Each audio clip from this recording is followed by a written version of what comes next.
Hey, what's the deal? Cody from the Cody On Chain NFT YouTube channel, and today we're gonna have a video going over 3 big NFT releases that you won't want to miss. So do me a favor if you're excited for that. If you love all things NFT and you don't want to miss something new that's dropping, please do me a favor, subscribe to the channel down below and click that like button. It means the world to me and it helps me out a lot. Let's get right into it. The first thing that we have to address is the fact that ETH is absolutely ripping right now. We have seen the correlation between ETH rising, NFTs dropping, and ETH dropping or consolidating, and NFTs ripping. That being said, I do expect this to be a little bit of a slower NFT week, especially because I did bet my buddy a good chunk of change that ETH will hit 5K by the end of this week. As you can see on the 7-day, ETH is absolutely moving. Right now we have ETH over $4,700 at $4,750. We've seen almost a $300 price increase for ETH today, going up nearly 6%. Just something to look out for as we dive into these 3 NFT projects. Know that this week might be a little bit choppy based on ETH ripping. The first project we're diving straight into is the most important one. It's the project that people are calling the #1 most hyped project for December in the NFT land. We're talking about Hape Beast, the supreme of the NFT world. Basically, the team behind Hape Beast is trying to become the go-to art fashion icon inside the NFT metaverse. Hape Beast has about 8,200 NFTs dropping in their initial collection. The collection is expected to drop anytime in December. They have not given an official date yet, but this project is hyped up to the max. Check out some of these numbers. If you jump on over to their Twitter account right here, you can see that their Twitter is almost at 100,000 followers. Their Discord is at over 180,000 members. I want to talk about the team real quick before we dive into the project itself. They have Digimental, who is a Bored Ape holder, and he's a very, very talented artist. I have Digimental's Instagram account, and I want to pull it up and show it to you right now. As you can see, Digimental has about 22,000 followers on Instagram, and you can see a lot of his most recent stuff he's been posting is his Hape Beast. He is also a 3D artist beyond Hape Beast. As you can see, he's had these different projects. He actually just dropped this today on super talented artist. You can tell this guy is ready for 3D metaverse avatars. The rest of the Hape Beast team is pretty well filled out. They have someone for everything. You can tell they want to have a big play in fashion. They want to have a play in music. They want to have a play in potential brand partnership. And it looks like they have a very solid team, a team well equipped to handle that task. Diving a little bit into the roadmap, you'll see right here what they have in store. As you can see, it's just a roadmap teaser. I think they drop a lot of clues right here into potentially what they want to do with this project. Clothing collabs, Hape Couture, and the runway to fame. You're telling me this isn't a hardcore 100% fashion play? Because that's what I see this as. And with the amount of effort and art and style put into this and hype behind this community, I think this is a crazy play. This is a fashion play through and through. It's a play that I'm getting behind. I am going to be trying to mint this just like the rest of you guys. This is one of the only projects, like I said, as always, not financial advice, but this is a project I would like to try to get my hands on a whitelist spot, and I suggest you guys do the same.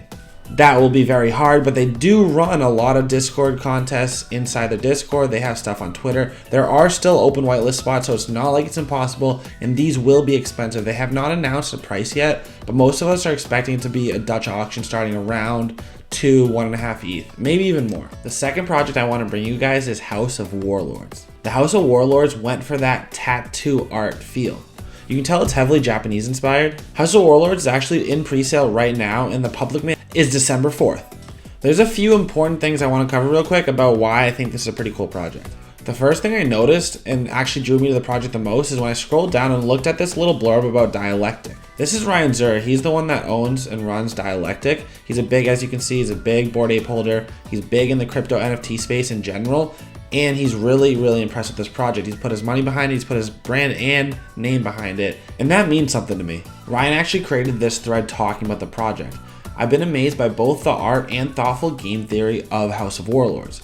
We observed new game mechanics and storyline opportunities enabled through seppuku, their selective trait burning. This will drive deflation in the collection and enable evolution in character's journey. Second tweet. Tattoo art is an ancient and globally popular medium, but we haven't seen NFT crossover yet. Punky Kiro is a very talented artist from the Philippines where we've seen a surge of amazing builders and metaverse native aesthetics. Everything from the drop mechanics of more than 1,000 hand-drawn traits on-chain to intentional character evolution through seppuku pushes the envelope for the NFT community. These type of dynamic games are some of the most exciting elements of the Web3 rabbit hole right now. He did mention El Pancuro. This is the artist behind Howl, House of Warlords. Now let's dive into that unique burning mechanic that Ryan was just talking about. It's called the Great Seppuku event. This is our monthly deflationary event.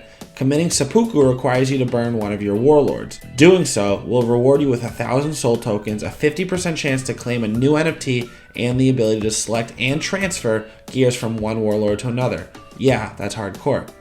Fortune favors the bold. If you committed seppuku, you have a 50% chance to claim a new warlord NFT. These new warlords are from a brand new house with an even more limited supply. Sounds rare. Soul tokens. Soul tokens are earned from the Great Seppuku event or Conquest, which is their version of staking. Use these tokens to purchase gears for your warlords, one-of-one limited edition artworks, merch, or live experiences at the Soul Collector. It's a pretty cool idea to add a deflationary mechanism like that alongside your tokenomics and your staking. I'm really interested to see how that impacts people, if that's something that people resonate with, if they think it's cool and unique, or if it's just another slight variation to utility that people aren't actually that excited about. As you can see on the roadmap, at 100% minted, somebody is going to win an all-expense paid trip for 2 to Japan. That's actually pretty cool. Like I said, these are dropping December 4th for the public sale. If you're interested, check it out. Make sure you mark your calendars. The third project I want to talk about today is Ringoku Legends. 私が送った使者が貴殿のところまで無事に到着してことを願います。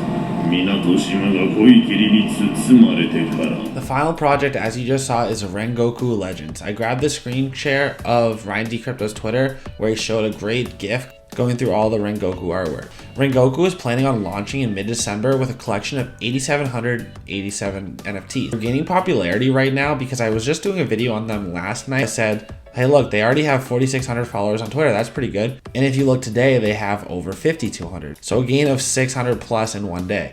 Their two artists are Connor and Drosko. Connor looks like he has a game design background, aka I'm very interested to see where they take this project. Is a game going to be involved down the line? Who knows? The reason that I think that might be a thing is because of what they're doing in their Discord. In Rengoku's Discord, they're doing no invite contests, no grinding. It's all about clan wars. They're battling. They have 8 different clans. Basically, you hop in and you get to choose your clan. Shout out to my clan, the Kyoko clan, let's go. You kind of form clans, you kind of battle, you raid, you protect your territory. Basically through that, you earn a whitelist spot. The team at Rengoku actually has a pretty cool minting process. They basically want to have it so that you feel like you're the co-creator. You're going to roll through a variety of their 8 traits. You're going to pick 3 to roll. You get to basically choose which one you want.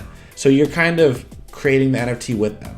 Not only do you have those 8 main traits, but you also have 2 background traits. They have spatial audio and they have animated background. At the time of this video, they have roughly 388 whitelist spots if you're interested in getting on that whitelist. I do think this is a project that is going to get a little bit more hype going into December depending on what the NFT space as a whole is doing. The one thing to note is that they are minting at 0.1 ETH, which depending on where ETH goes to in December, might be a very high price tag. So I'm not sure I love the price. I don't think that project should be minting at 0.1, but hey, if they're gonna put out a great project, I'm okay with it as long as they really deliver value on that price tag. But that's the video, guys. I appreciate you rocking with me. If you don't mind, please do me a favor. Like the video, subscribe if you haven't already. Join me on this journey. We're going to be talking about new NFTs every single day. I appreciate you watching, and I will see you later.